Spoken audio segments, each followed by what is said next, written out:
안녕하십니까. 이거의 필동입니다. 오늘이 벌써 14번째입니다. 방금 전 1시간 한 15분 전쯤에 조국 법무부 장관 후보자에 대한 청문회가 시작됐습니다. 역시 예상됐던 대로 여당 국회의원들은 검찰의 정적 수사에 대한 불만 토로가 주가 되고 조국 후보자에 대한 여러 가지 혐의, 의혹에 대해서는 뒤로 밀리는 그런 양상을 보이고 있습니다.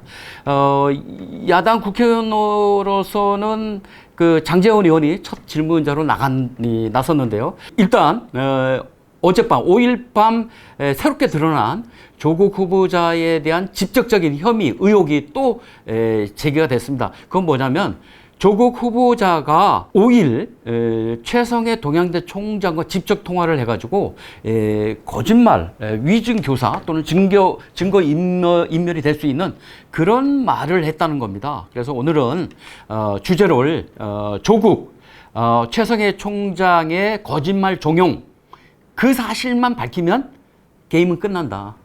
는 그쪽으로 말씀을 드리겠습니다.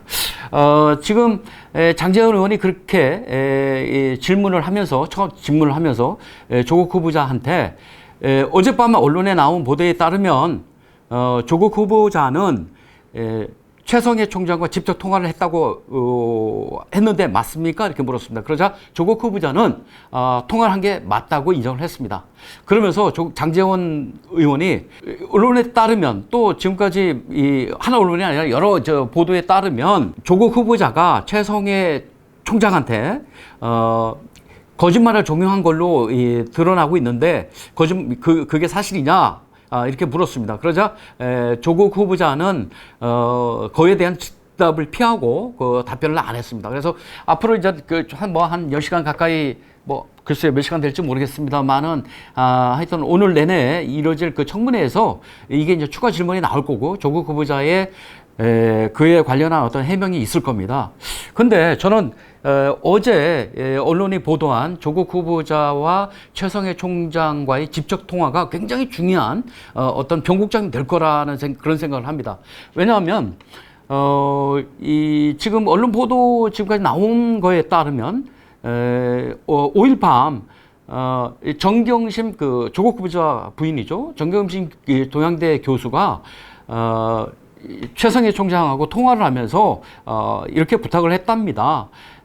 총장님, 표창장을 수여한 것을 저한테 위임한 것으로 해주시면 안 되겠습니까? 이렇게 얘기를 했다는 거예요. 그러면서 부탁을 하면서 옆에 있던 옆에 있었는지 하여튼 집안에 같이 있었는지 조국 후보자한테 최성해 총장과 통화를 하도록 바꿔줬답니다. 그래서 최성해 총장이 직접 통화를 했다는 거예요. 최성해 총장의 말에 따르면 조국 교수가 이렇게 얘기를 했답니다. 총장님, 그렇게 해주시면 안 되겠습니까? 그러니까 방금 전 부인인 정 교수가 위임한 걸로 좀 해주시면 안 되겠습니까? 표창장 발급에 대해서 그렇게 해주시면 안 되겠습니까? 이렇게 말을 하면서 법무부 장관 이 준비단이 있겠죠. 거기에 이제 법률 고문팀이 있는가 봐요. 법률 고문팀에 물어보니 그렇게 해주시면 총장님도 살고 정 교수도 산다고 합니다. 이렇게 얘기를 했다는 거예요. 아니 이게 사실이라면 없는 것을 만들어서 거짓말하라고 시킨 거 아닙니까? 그렇게 종용한 거 아닙니까? 이 최성해 총장 이 말이 사실이라면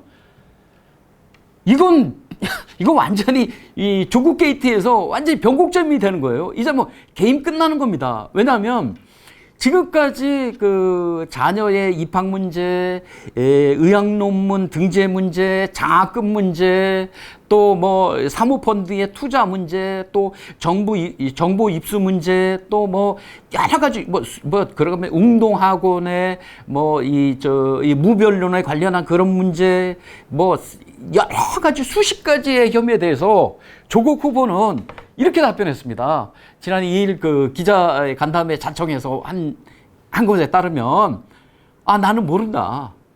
나는 직접 관련된 바가 없다. 나는 관여하지 않았다 이랬거든요. 그러니까 그 말의 뉘앙스는 설령 가족들이 거기에 관련돼 있어도 나는 몰랐다, 나는 모른다, 그러니까 나는 깨끗하다, 이런 거였거든요. 그러면서 이렇게 말하는 조국 후보자의 이런 말은 또 임명을 강행하려는 청와대와 정부 여당의 발언과 공명을 하면서 일부 이 조국 후보자를 일부 지지하는 일부 층한테 호소력을 발휘했습니다. 왜냐하면 아니 우리나라에 무슨 연좌제가 있냐?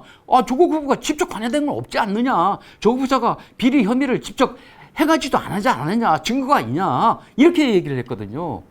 근데 조국 후보자가 이번에 마지막에서 참 발을 헛디뎠습니다. 최성해 총장 말이 사실이라면 조국 후보자는 더 머뭇거릴 필요도 없으니까 당장 내려와야 됩니다. 이 청문회에서 지금까지 진행된 청문회에서는 장제원 의원이 그렇게 질문을 하니까 일단 통화한 것은 인정을 했지만 그 내용에 대해서는 아직 얘기를 안 했거든요. 이제 청문회 이제 진행이 되면서 얘기가 나올 겁니다. 그럼 조국 후보가 과연 어떻게 답변을 할지 참 궁금합니다. 그런데 조국 후보자는 일단 부인을 할 겁니다. 그런데 문제는 끄트머리에 장제원 의원이 그랬거든요. 최성해 총장 말에 따르면 파일이 있다. 그 파일이라는 건 녹음 파일인 것 같습니다. 녹음을 했겠죠. 중대한 전화니까. 녹음 파일이 있다고 그런 것 같아요. 그럼 그 녹음 파일을 만약에 청문회장에서 틀거나 녹취한 것을 읽게 되면 아니 사실이 국민이 보는 청문회장에서 그대로 드러나는 거 아니겠습니까? 그러면은 빼도 박도 못하는 거죠. 조국 후보자는. 그러면은 조국 후보자는 어떤 결과와 맞부닥치냐면 거짓말을 종용한 거. 도덕적으로 그건 말도 안 되는 거죠. 그리고 법적으로는 증거를 인멸을 하려고 했던, 그러니까 동양대 총장 표창장 수여와 관련한 여러 가지 위조, 사무소 위조, 그러한 혐의가 있는데 그 증거를 인멸하려고 했던 그런 혐의가 있고, 또 위증교사, 위증을 하라고 이렇게 종용을 했으니까 위증교사 혐의가 있습니다. 이건 형법, 이건 엄청난 범죄거든요. 따라서 저는 청문회가 진행되면서 이 사실이 드러날 겁니다. 그래서 조국 후보자에 대한 이 최성해 총장에 대한 위증 종용을 밝히는데 야당 국회의원들이 전력투구를 해야 된다고 생각을 합니다. 만약 그것이 전력투구를 해가지고 드러난다면 이번 국회 청문회가 28일 만에 열렸고 우여곡절 끝에 야당의 대폭적인 양보로 가족 증인도 없이 시작이 됐고 열렸지만 그래도 큰 수확을 얻게 되는 겁니다. 만약 조국 후보자가 그렇게 말한 것이 드러났고 피의자가 된다면 문재인 대통령은 조국 후보자를 법무장관으로 임명 못합니다. 왜냐하면 지금까지는 조국 후보자가 피의자가 아니었습니다. 그리고 조국 후보자에 대한 직접적인 수사가 들어간 건 없습니다. 그 가족과 관련한 거, 자녀와 관련된 거, 그 다음에 가족 재단, 사학재단에 관련된 것만 지금 들어갔거든요. 근데 빤히 드러난 위증 교사, 증거 인멸의 혐의가 있고 검찰이 거기에 수사를 안 할 수밖에 없거든요. 그럼 수사를 하게 된다면 조국 후보자는 피의자가 되는 거예요. 그럼 어떻게 됩니까? 법무장관으로 임명이 되겠습니까? 검찰을 수사를 받는 수사 대상인 사람이 검찰을 지휘 감독하는 법무부 장관이 된다는 게 이게 말이 됩니까? 이건 역사적으로 세계적으로도 그런 예는 아마 없을 겁니다. 따라서 법무부 장관 임명은 안 될 거고 조국 후보자의 위증교사 혐의만 밝히면 모든 것은 끝난다. 게임은 오버다. 라는 것을 말씀드립니다. 오늘 여기까지 하겠습니다.